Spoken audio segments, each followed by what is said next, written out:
بسم الله الرحمن الرحيم.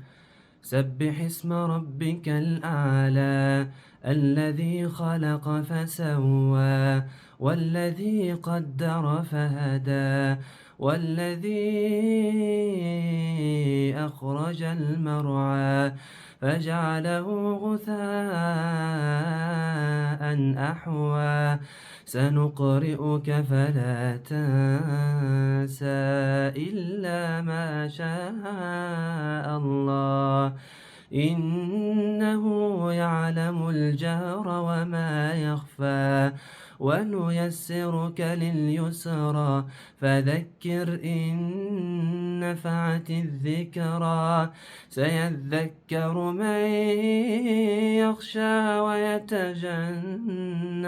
الأشقى الذي يصلى النار الكبرى ثم لا يموت فيها ولا يحيا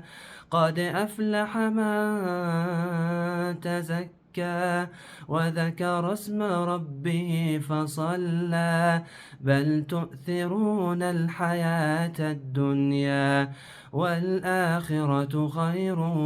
وأبقى إن هذا لفي الصحف الأولى صحف إبراهيم وموسى.